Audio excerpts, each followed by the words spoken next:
बर्फ से ढका हुआ राज्य फ्रॉस्टहेल्म, जहां शांति थी, हंसी थी और एक 16 साल का लड़का केल अपने परिवार के साथ सुकून भरी जिंदगी जी रहा था।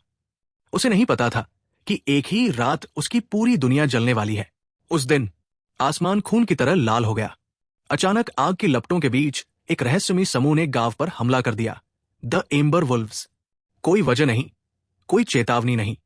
केल एक जलती हुई गाड़ी के नीचे छिपा हुआ था और अपनी आंखों से अपने पिता को आखिरी बार लड़ते हुए देख रहा था।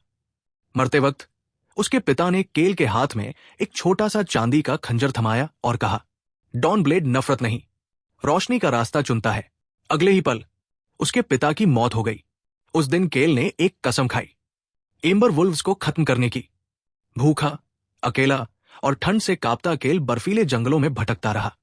तभी उसकी जिंदगी में आई एक योद्धा महिला, रीना स्टॉर्महार्ट। वो उसे बचाती है, पर चेतावनी भी देती है, अगर तू बदले के पीछे भागेगा तो खुद को खो देगा। रीना उसे जीना सिखाती है, तलवार नहीं, पहले धैर्य, गुस्सा नहीं, पहले नियंत्रण। लेकिन केल हर रात छुपकर ट्रेनिंग करता है। उसका दिल अब भी बदले की आग में जल रहा था।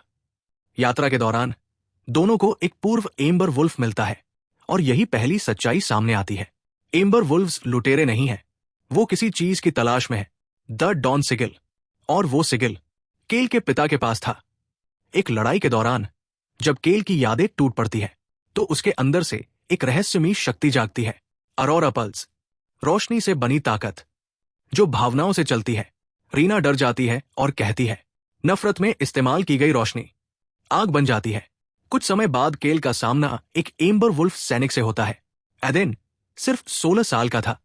केल उसे मार सकता था, पर उसका हाथ रुक जाता है। एडेन बताता है, एम्बर वुल्व्स मानते हैं कि केल के पिता ने डॉन सिगिल चुराया था और वो फ्रॉस्टहेल्म पर एक बड़ा हमला करने वाले हैं। केल चेतावनी देने लौटता है, लेकिन देर हो चुकी होती है। फ्रॉस्टहेल्म जल रहा था। युद्ध, चीखें, आग और खून। केल अरोरा पल्स का इस्तेमाल करता है, पर बिना नियंत्रण के, शहर को बचाने की कोशिश में। वो खुद तबाही बन जाता है। रीना गंभीर रूप से घायल हो जाती है और तभी केल का सामना होता है वुल्फ कमांडर से, वैलगर्ड। लेकिन केल हार जाता है। आराम के दौरान एडेन पूरी सच्चाई बताता है। वैलगर्ड कभी फ्रॉस्टहेल्म का रक्षक था। राजा ने उसे धोखा दिया, उसका देश बर्बाद हो गया। एम्बर वुल्व्स अब सिर्फ जीना चाहते हैं। डॉन सिगिल उनके लिए आखिरी उम्मीद है। अब केल समझता है, यहां कोई पूरी तरह बुरा नहीं और कोई पूरी तरह अच्छा भी नहीं। अंतिम टकराव, केल और वैलगर्ड का सामना। केल वैलगर्ड को मार सकता था, लेकिन उसे अपने पिता के आखिरी शब्द याद आते हैं, डॉन ब्लेड नफरत नहीं, रोशनी चुनता है। केल तलवार नीचे रख देता है, वो दया चुनता है। तभी वैलगर्ड हंसता है और कहता है, लड़के, तू उस आदमी जैसा दिखता है जिसने सब कुछ बर्बाद किया। और फिर वो सच सामने आता है, तेरा पिता पहला एम्बर वुल्फ था। ये सुनते ही केल की दुनिया हिल जाती है। वो खड़ा है, लेकिन भीतर से टूट रहा है। ना दुश्मन दिखता है, ना जीत, सिर्फ एक सच जो सब कुछ बदल देता है।